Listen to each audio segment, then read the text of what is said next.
이 계신 말씀을 공부할 때 살아계신 하나님의 생성을 부르실 수 있기를 바랍니다.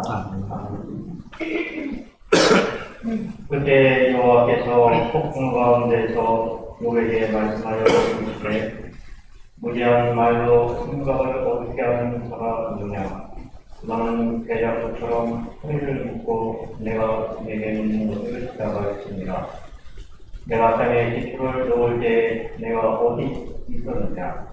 내가 깨달아 알았거든 말하였습니다.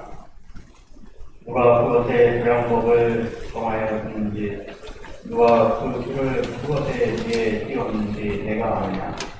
그것의 주춤은 무엇 위에 씌웠으며 그 무퉁이 줄을 누가 놓았느냐? 그때 세대학자분들이 기뻐 노래하며 하나님의 아들이 다 기뻐 소리를 지르느니라. 바다가 그 모태에서 퍼져 나올 때 문으로 그것을 걷는 자가 누구냐?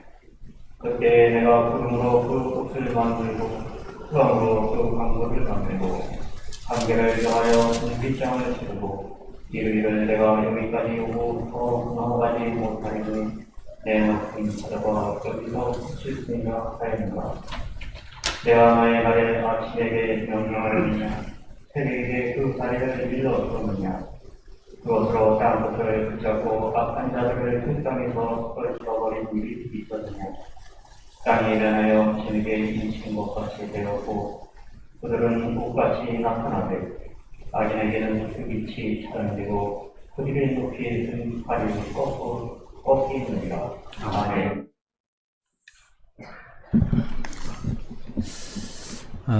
우리가 성경을 3년에 10독 이렇게 읽어보십시다 라고 우리가 하고 다들 이렇게 많은 분들이 애쓰고 노력하고 있는 줄 압니다.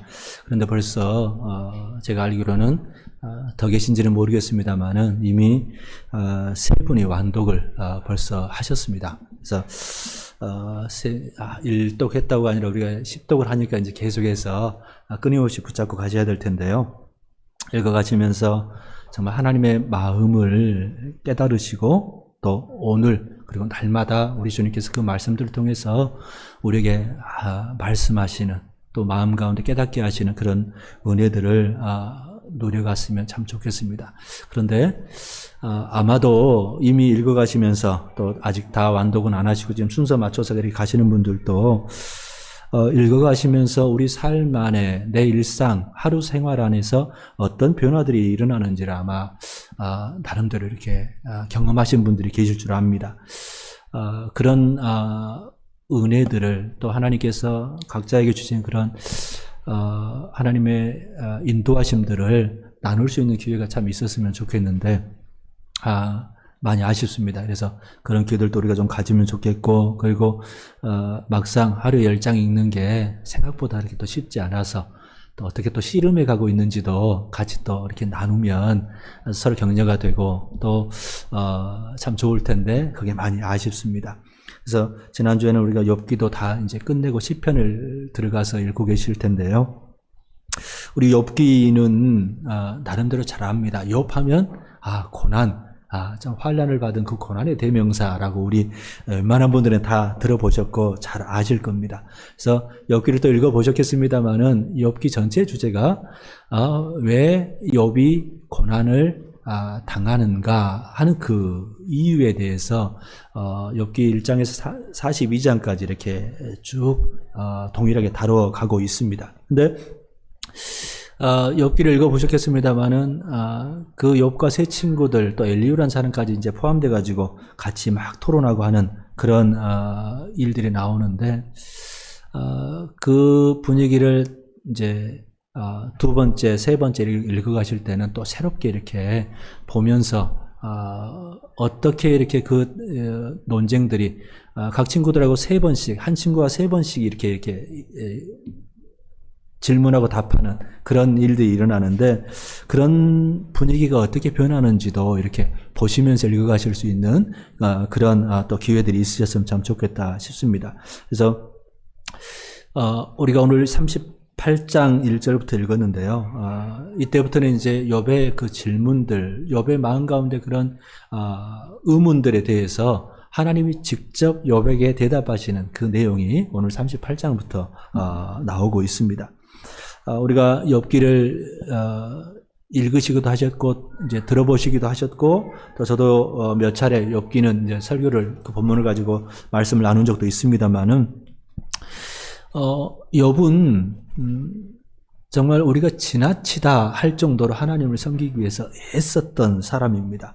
하나님께서도 사탄에게 욥을 자랑할 정도로 그렇게 하나님을 철저하게 잘 섬겼던 사람입니다. 그래서 온전하고 정직하고 하나님을 경외하며 악에서 떠난 자라고 하나님께서 인정했던 그런 사람입니다. 근데 그런 사람이 하나님 앞에서 그런 여러 가지 고난을 겪는다는 것에 대해서 사람들은 이해를 잘 못하고요.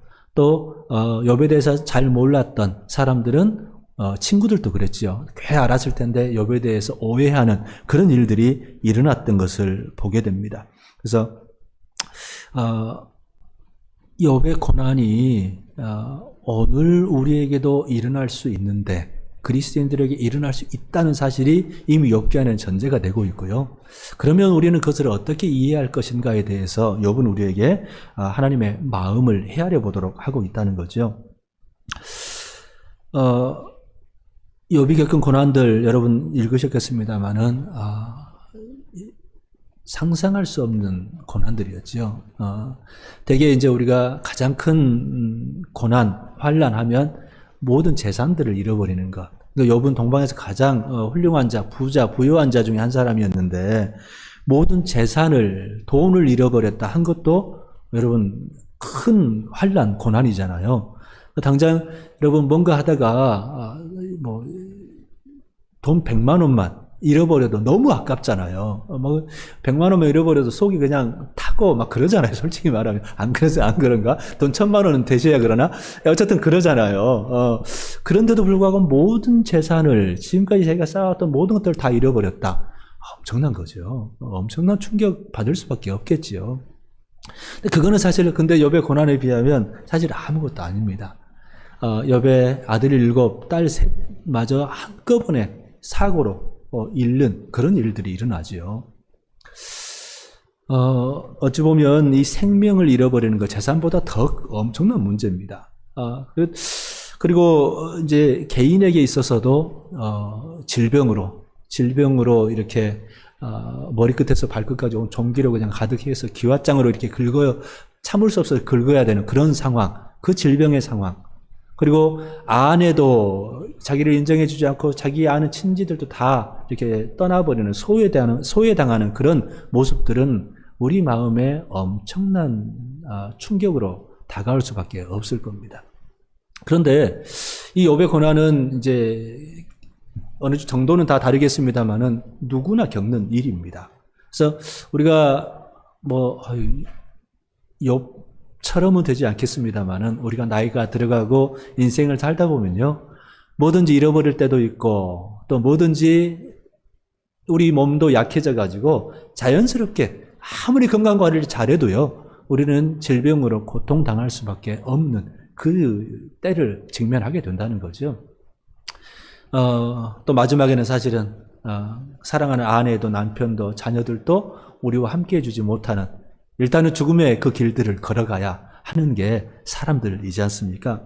그런 인생을 살아갈 수밖에 없는 우리가 어떻게 하나님 앞에서 또 하나님께서 그런 인생들에게 무엇을 말씀하고자 하시는가를 욥기를 통해서 배울 수 있다는 거죠. 그래서 여러분들이 욥기를 많은 분들이 이제 고난의 때를 직면한 사람들이 욥기를 많이 이렇게 붙잡고 하는데 우리 인생 안에서 꼭 고난을 당해서만이 아니라 당하기 전에도 우리는 당연히 오니까 또 욥기를 통해서 그것들을 하나님을 내가 어떻게 이해하고 하나님의 뜻을 분별할까 하는 그런 마음들을 잘 준비하실 수 있었으면 좋겠습니다. 사실은 오늘 그 욥기 1장, 2장은 욥에 대한 그런 소개, 또 하나님을 어떻게 섬겼는가에 대한 그런 것, 그 다음에 어떻게 고난이 욥에게 닥치게 되었는가에 대한 그런 이유에 대한 설명이었다면, 이제 3장부터는 욥의 세 친구들, 근데 이 세 친구들은 그냥 친구들이 아니고요. 욥이 당대 가장 훌륭한 사람이었잖아요. 그러니까 그 동방 사람이지만, 이스라엘 사람들은 아니지만, 욥의 세 친구들은 당대 가장 지혜로운 사람들이었고요. 또 엘리바스라고 하는 사람들은 나름 엘리바스와 논쟁은 거의 신학적 논쟁입니다. 그러니까 신앙에 대한 논쟁이 아주 깊이까지 나가는 것을 볼 수 있거든요. 그러니까 지혜자들, 신학자들, 이 사람들과의 그런 논쟁을 통해서 그 고난이 왜 욥에게 왔을까를 계속 질문하고 찾아갑니다. 치열하게 찾아가는 거죠. 그런데 욥이 이제 나름대로 그 친구들의 이야기를 들으면서 처음에는 이제 위로해주러 왔었던 친구들인데 점점 시간이 가다 보니까 욥과 이렇게 의견 대립이 생기고 하면서 욥을 또 정죄하는 차원으로 네가 죄인이기 때문에 그래 하는 쪽으로 이렇게 나가는 것. 사실은 욥이 이제 안 그래도 힘든 상황인데 이 사람들과 대화가 하나님을 찾아가는 과정이기도 합니다만 그게 얼마나 쓴 것인가, 얼마나 가슴을 더 아프게 하는 것인가를 이제 우리가 알면서 읽어간다면 우리 인생 안에 있어서 그 고난이 이렇게 단순한 게 아니구나. 우리에게 이제 직면하는 이 일들이 그냥 한번 그냥 허허 웃고 넘어갈 수 있는 것도 아니고 우리 인생이 어찌 보면 다른 사람은 대수롭게 여기지 않는 그런 상황인다 할지라도 또 다른 사람은 또 당하는 본인은 정말 그게 엄청난 고난일 수 있다, 고통일 수 있다는 사실을 다시 한번 돌아보게 하는 그런 말씀인 것 같습니다. 그래서 오늘 이제 욥과 세 친구들, 그 다음에 엘리후과와의 그런 대화들이 끝난 다음에 오늘 드디어 38장에서부터 하나님께서 폭풍 가운데 등장하셔가지고 신적인 그런 현현이죠. 폭풍 가운데라는 것은. 그래서 욥에게 직접 말씀하시는, 대답하시는 그런 내용이 나오는 것을 보게 됩니다. 그런데 여러분도 읽어보셨겠습니다만은 욥의 그런 고난의 이유에 대해서 하나님께서 이것 때문에 그래라고 말씀하시는 게 아니라 욥에게 이제 말씀을 하시는데 2절 말씀을 보면 무지한 말로 생각을 어둡게 하는 자가 누구냐? 너는 대장부처럼 허리를 묶고 내가 네게 묻는 것을 대답할지니라라고 말씀하면서 오히려 욥에게 질문을 하시는 하나님인 것을 보게 됩니다.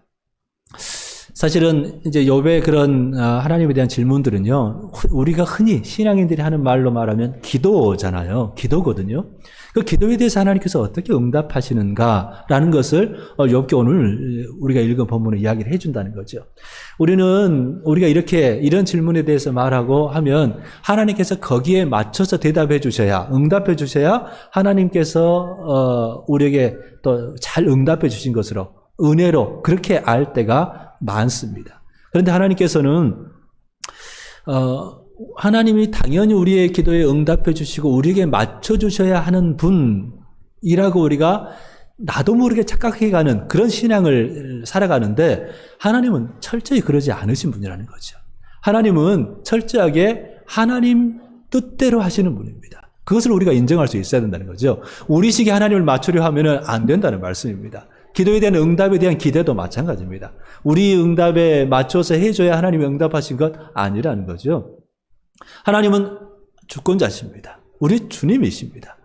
그래서 사실은 이게 이제 그 욥에 대한 직접적인 응답이 아닌 건 아니에요. 근데 하나님은 훨씬 큰 그림을 그려주셔가지고 그 안에서 하나님이 욥을 통해서 욥에게 깨닫게 하시고자 하는 것들을 알게 하시고 하나님도 알고 욥 자신이 어떠한 존재인지도 깨닫고 그 다음에 하나님께서 만드신 이 세상, 욥이 혼자 살아가는 존재가 아니라 세상 안에서 살아가는 그 관계 안에서 이 세상이 어떠한가를 깨닫게 하시는 그 하나님의 큰 그림이 주어지고 있는 것을 우리가 보게 된다는 거죠. 그래서 당장 하나님께서 우리에게 응답하실 때 이렇게 안 한다 그래서 우리가 찾고자 하는, 듣고자 하는 응답을 들으려고 하면 안 되고요.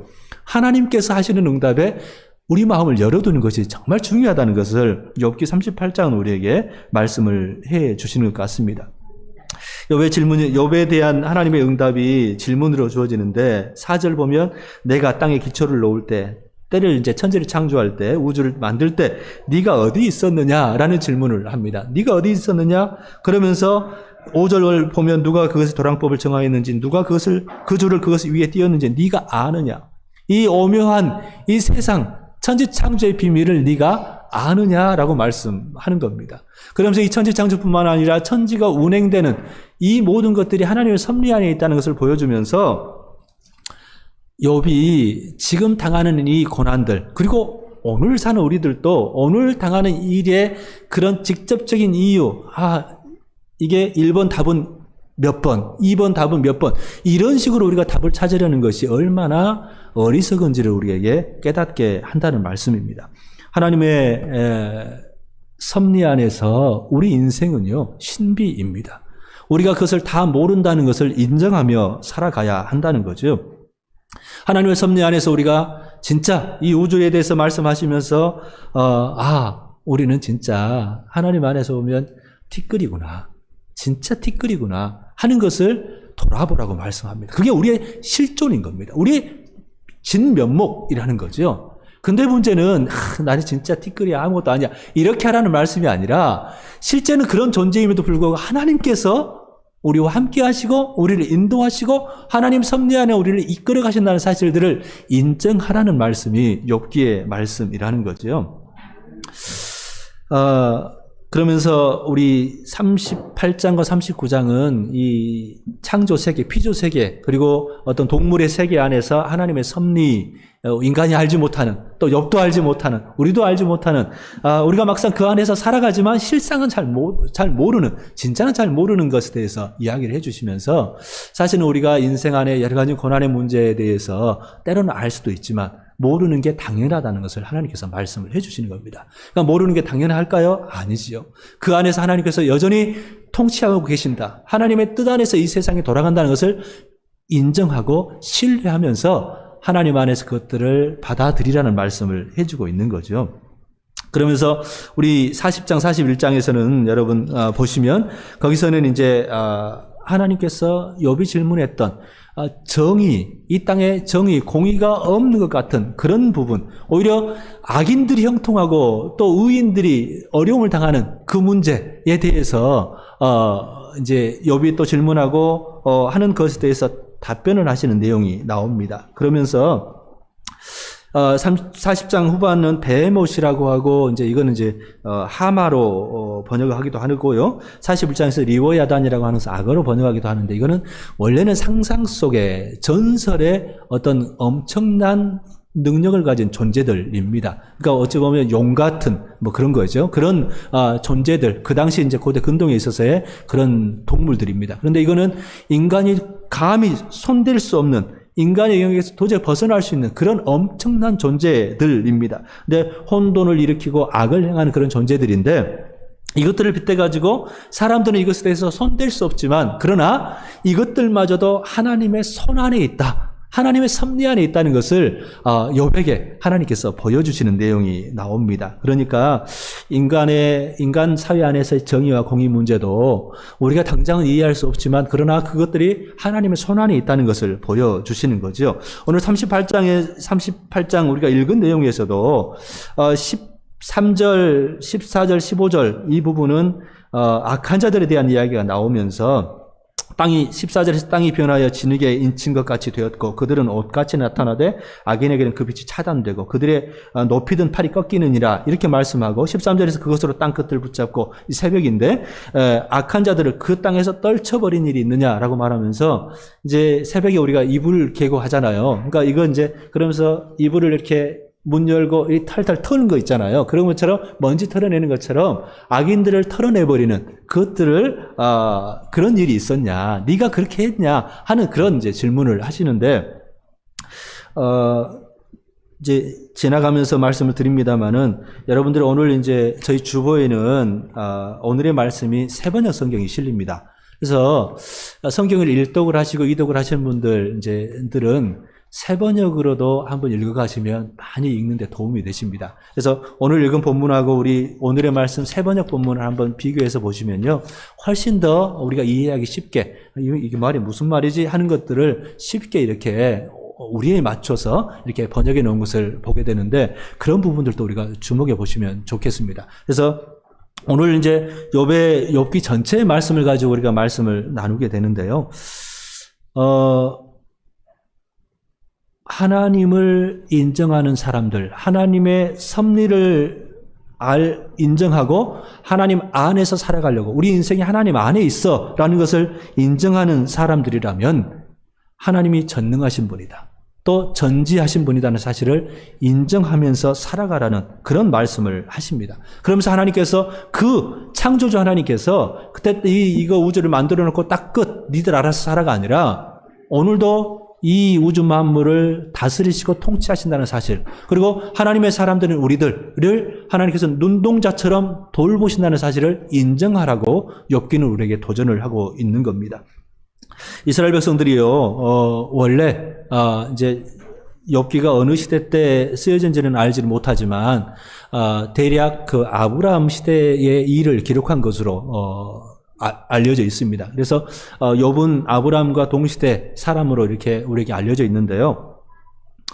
그런데 이제 이 이야기는 실제로 바벨론 포로로 살았던 사람들에게 이렇게 많은 영향력을 끼쳤고, 그러면서 바벨론 포로로 잡혀간 그 고난을 당하는 이유가 뭘까 하는 데 있어서 많은 사람들이 성경을 읽어보다 보니까 조상들이 죄를 범하잖아요. 우상 숭배하고. 그럼 조상들의 죄 때문에 우리가 이 고난을 당하는구나.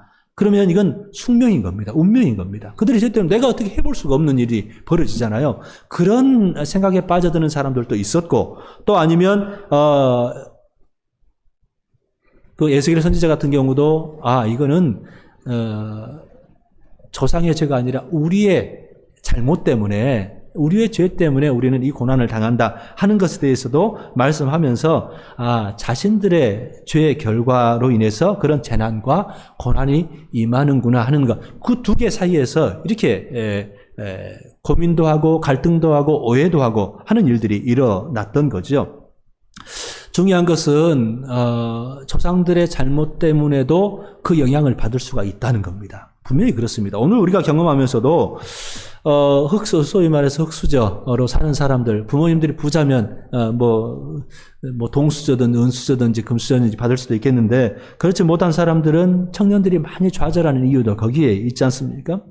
알코올 중독, 또 가정폭력에서 이렇게 자라나는 그런 영향을 받았다 보면 자기도 모르게 또 그 폭력이 이렇게 대물림할 수도 있는 게 현실입니다. 사실입니다. 그런데 이거는 그랬기 때문에 어쩔 수 없어서가 아니라, 어쩔 수 없어라고 우리가 핑계 댈 것이 아니라, 하나님께서는요, 하나님의 동역자로 서는 사람들, 믿음의 사람들입니다. 하나님께서 오늘도 통치하시고 오늘도 우리를 다스리시고 인도하신다는 사실을 인정하는 사람들은 그것과 더불어서 운명처럼 받아들이는 것이 아니라 오늘 하나님께서 우리의 삶을 바꿔가기를 원하신다. 구원하시는 하나님께서 우리를 오늘도 새롭게 하기를 원하신다는 것을 인정하면서 믿음의 선한 싸움을 싸우기를 원하신다는 거죠. 그래서 오늘 사실은 천지창조의 그 섭리를 하나님께서 말씀하시는 것도 그 고난에 대해서 네 죄 때문에 그래라고 하는 새 친구들의 그 말씀에 대해서 하나님은 틀렸다라고 말씀합니다. 니들이 잘못했다고 말씀하는 겁니다. 그 어찌 보면 일견 우리가 말씀을 보면 죄를 지으면 그 벌 받는 게 당연히 죄 때문에 거기에 대한 형벌로서 주어지는 게 그런 고난이야. 실제 그럴 수도 있지요. 근데 그렇게만 볼 것이 아니라 그 상황에서 하나님께서 뭘 원하시는가에 대해서 우리가 알기를, 오히려 그 고난과 싸워서 오늘도 변함없이 하나님을 신뢰하기를 원하신다는 것을 욥을 통해서 말씀하신다는 거죠. 운명처럼이 아니라 하나님의 능력으로서 그 구원의 은혜를 오늘도 받아들이고 누리며 살기를 하나님께서는 더 원하신다는 것을 우리에게 말씀하시는 거죠. 사실 고난은요, 이해할 수 없는 고난들이 올 수도 있습니다. 근데 이게 사실은 우리 인생사가 이렇게 얽히고 저렇게 얽히다 보니까 내가 비록 잘못 안 해도, 실수 안 해도 그런 일들이 생길 수 있거든요. 그런데 그 고난의 이유를 우리가 이해할 수 없는, 모르는 그런 일들이 있는데, 그게 이유가 없는 고난이라기보다는 이유를 모르는 고난들이 훨씬 많습니다. 그런데 중요한 것은 욥이 우리에게 보여주는 것은요, 그런 고난이라 할지라도 하나님의 허용 안에서 하나님의 손 안에 있다는 사실을 우리에게 분명히 말씀하고자 하는 겁니다. 하나님이 힘이 약해서 하나님 어쩔 수 없어서가 아니라 그건 우리에게 고난이 온다 할지라도 하나님의 섭리 안에 있고 하나님의 다스리심 안에 있다는 것을 인정하는 것이 하나님을 신뢰하는 사람들, 성도들의 바른 자세라고 말씀하는 거죠. 이게 하나님이 어쩔 수 없어서 하나님과 무관하게 이게 온다면 우리는 그냥 단순히 그 문제 해결을 위해서 기도할 수밖에 없을 겁니다. 그런데 욥기는요, 하나님에 대한 그 요청이 끊임없이 욥의 탄식으로 하나님께 올려드려지고 있다는 거죠. 기도입니다. 그 문제에 대해서 하나님 왜 그렇습니까 하면서 자기 자신도 돌아볼 뿐만 아니라 하나님의 그 섭리에 대해서도 묻고 또 이 세상이 어떤 섭리 안에 있다 보니까 그럴 수밖에 없는지 어쩌면 받아들일 수밖에 없는 그 고난에 대해서도 우리에게 주어질 수 있다는 것을 욥기는 이야기를 하고 있다는 거죠. 그렇게 하나님께 접근하는 사람들, 다가가는 사람들에게 하나님은 반드시 응답을 하십니다. 그래서 우리가 치열한 논쟁들이 있었지만 하나님께서 38장부터 41장, 42장까지는 하나님께서 욥에게 직접 응답하시는 내용이 나오고 있습니다.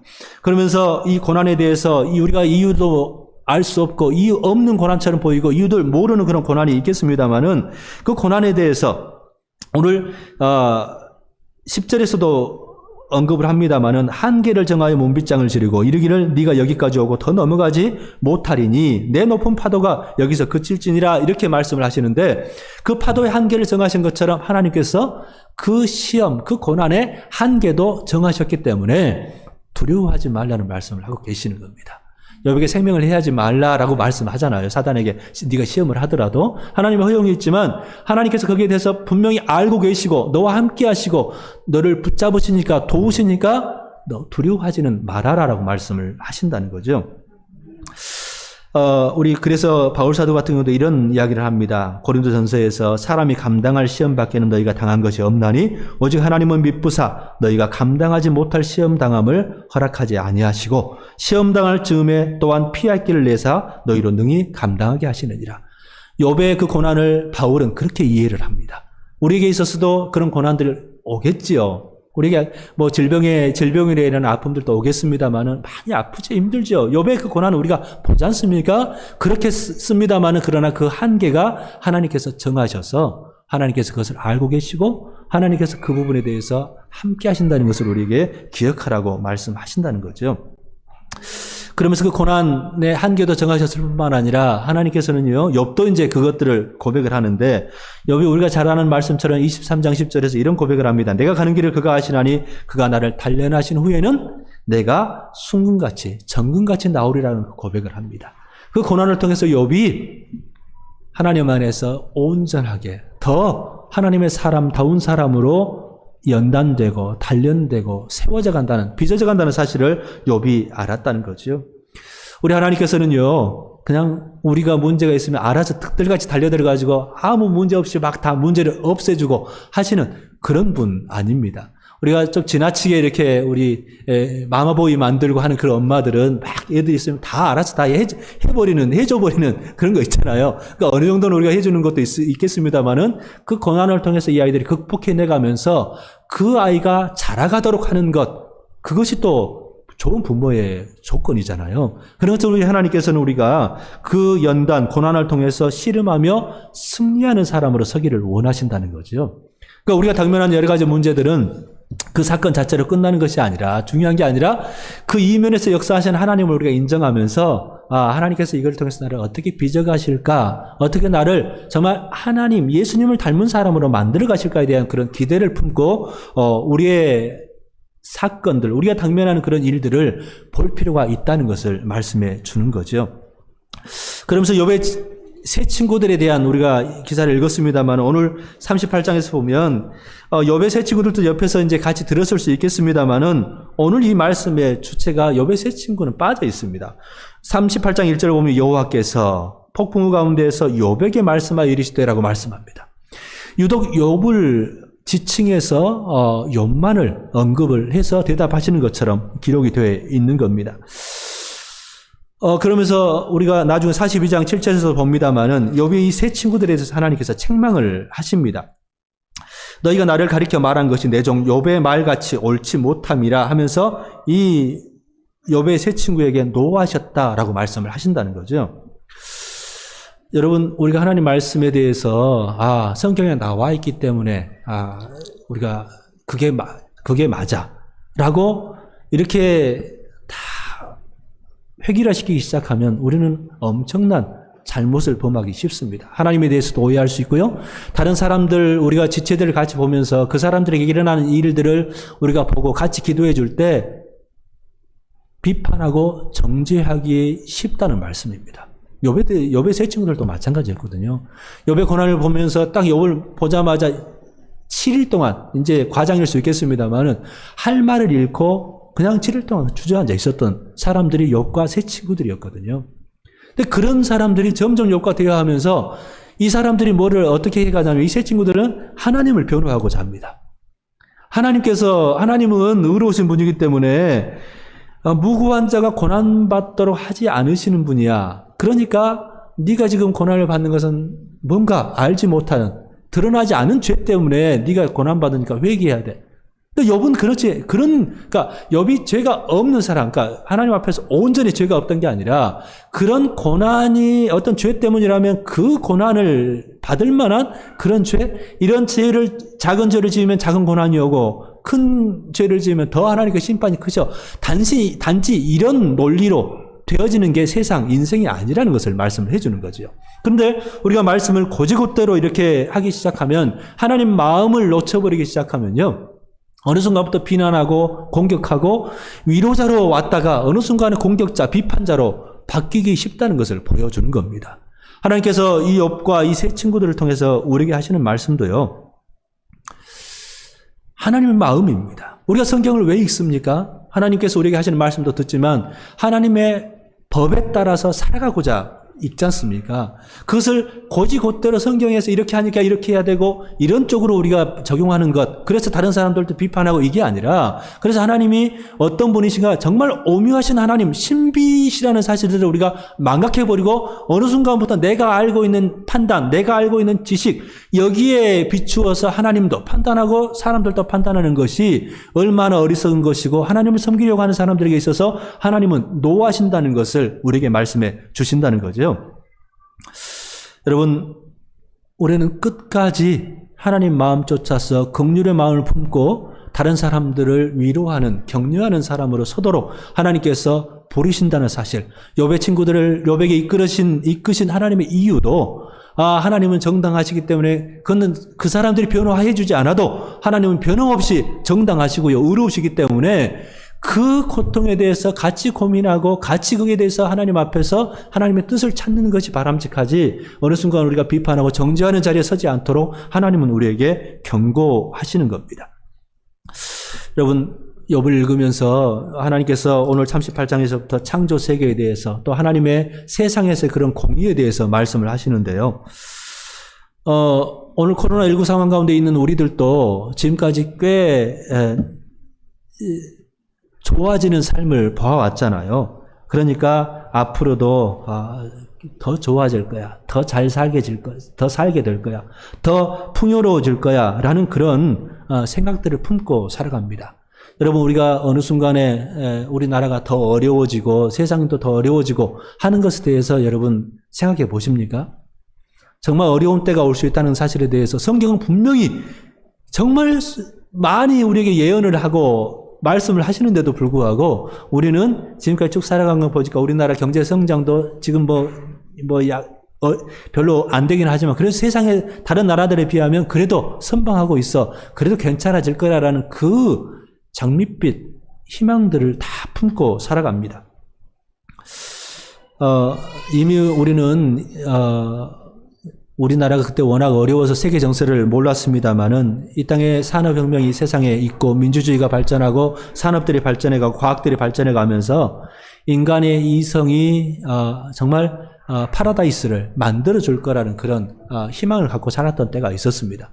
그러다가 이제 세계대전, 1차, 2차 세계대전을 겪으면서 인간 이성, 과학 발전, 이게 다가 아니구나, 그게 사람들을 낙오를 만들어주지 않는구나 하는 것을 경험을 했는데요. 어느 순간에 그 시간들이 지나고 나서부터 동일하게 이 땅을 사는 사람들도 특히 우리나라 같은 경우도 마찬가지 선진국을 사는 사람들은 거기에 대한 기대를 막연하게 가지고 살아갑니다. 우리나라도 뭐 정부나 이렇게 사회에서 언론에서 하는 이야기도 마찬가지입니다만 온통 경제에 관심을 갖고 있습니다. 그 경제라는 것은 물질의 풍요거든요. 지금보다 좀 더 잘 사는 것, 더 좋은 집, 더 좋은 차, 그리고 더 좋은 물건들, 뭐 스마트 기기들, 더 좋은 것들 다 갖게 될 것을 기대하고 그렇게 또 얻으려고 애를 써 가는 거죠. 그런데 분명히 성경은 주님이 오실 때가 분명히 임한다는 것을 경고를 합니다. 이것은 우리가 그냥 두려워해라 이런 말씀이 아니고요. 하나님의 때가 있다는 사실을 기억하면서 무엇을 추구하며 살아야 되는지, 어떻게 살아야 되는지에 대해서 우리에게 말씀하시는 겁니다. 우리 인생이 마냥 좋을 수 있는 것이 아니라 분명히 욥이 받았던 그 고난처럼 우리 인생에서 많은 고난이 올 텐데 그것을 어떻게 하나님 안에서 바라보면서 그것을 받아들이기도 하고 그것을 어떻게 싸우면서 돌파해 가야 하는지에 대해서 욥은 우리에게 경고를 해주고 있다는 말씀입니다.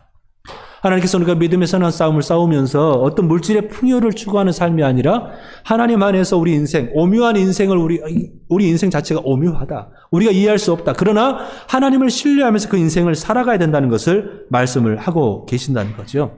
그러면서 우리가 진짜 오늘 욥의 상황, 진짜 우리 인생이 오묘하고 그 인생을 하나님이 다스리시고 또 이 창조 세계를 하나님께서 오늘도 섭리하시고 다스려 가신다면 그 안에서 우리가 어떻게 살아갈까에 대해서 우리에게 질문을 하는 겁니다. 의로운 삶, 하나님의 공의가 어떻게 이 땅에 이루어지지 않는 것 같은 상황 가운데서 우리는 어떻게 해야 될지에 대해서 하나님 우리에게 고민해 보라고, 하나님의 뜻을, 마음을 헤아려 보라고 말씀을 하시는 거죠. 요즘 우리는 가난해야, 돈이 없어야 아나바다도 하고 뭐 중고 물품도 쓰고 그건 뭐 가난한 사람들 돈이 없으니까 이래야 된다고 생각을 합니다. 그래서 돈 있는 사람들은 절대 그런 거 눈 쳐다보지도 않습니다. 더 당연히 더 좋은 차 사야 되고 더 좋은 집 사야 되고 이게 당연한 것이고 이게 잘 사는 사람들의 태도라고 말하는 거죠. 그래서 성경은 그렇게 말씀하지 않습니다. 이 창조 세계에 대한 그런 책임에 대해서 우리에게 질문하신다는 거죠. 하나님의 통치하시고 다스리시는데 거기에 우리가 동참하고 있는가, 하나님의 동역자로 서고 있는가에 대해서 질문을 하신다는 겁니다. 우리 하나님의 세상 피조 세계에 대해서 어느 순간에 긍휼의 마음을 잃어버리면 우리 또한 그 신음하는 이 피조 세계로 인해서 엄청난 재난을 받을 수밖에 없다고 경고를 하시는 겁니다. 사실은 코로나19 사태도 마찬가지 아닙니까? 환경 재난이죠. 우리 지금 뭐 미국에서 73%가 막 폭설로 이렇게 이상기후의 그런 어려움을 지금 당하고 있다고 지금 언론에서 나오지 않습니까? 뭐 이 산간 지역까지, 산지 지역까지 홍수로 빙하들이 막 녹아가지고 홍수로 이렇게 가득장으로 우리들은 보면서도 별로 신경을 안 씁니다. 이렇게 이런 일들이 있으니까. 오늘 하나님께서 우리에게 그리스도인들이 하나님을 알고 욥을 통해서 하나님께서 하나님의 천지를 어떻게 돌아보시는가, 섭리에 대해서 우리에게 보면서 그 창조 세계를 제대로 돌아보지 못한 것에 대해서 회개하면서 우리가 어떻게 살아가야 될지 고민해야 된다는 것을 말씀을 하는 겁니다. 지금은 더 많은 것을 누리는 것이 하나님 마음을 아는 것이 아니고요. 우리가 지금 더 아나바다를 돈이 없어서가 아니라 이 창조 세계를 돌아보기 위해서 이 세상에 대해서 더 우리가 겸손한 마음으로 이 세상을 돌아봐야 된다는 것을, 긍휼히 여겨야 된다는 것을 말씀을 하고 있는 겁니다. 공의에 대해서도 마찬가지입니다. 뭐 여러 가지 정치적인 문제도 있겠습니다만은 이번에 대한의협에서 범죄자 의사들에 대해서 면허 취소한다고 하니까 코로나 이 백신 안 하겠다. 이게 정확한 보도인지 모르겠습니다. 만약에 그런 마음이 있다면 이건 악입니다. 하나님의 심판에 대해서 모르는 겁니다. 다른 사람들은 당연히 힘없는 사람들은 당장 무슨 사건이 일어나면 막 CCTV 다 달라고 하면서도 그렇게 많은 의료사고가 나타나는데 CCTV를 수술실에 설치하는 것 반대해서 통과가 안 됐지 않습니까? 악인 겁니다. 우리가 하나님의 공의에 대해서 관심을 갖는 사람이라면 지금 하나님이 통치하십니다. 하나님의 백성들이라면 이런 부분들에 대해서 관심을 갖고 기도할 수 있어야 합니다.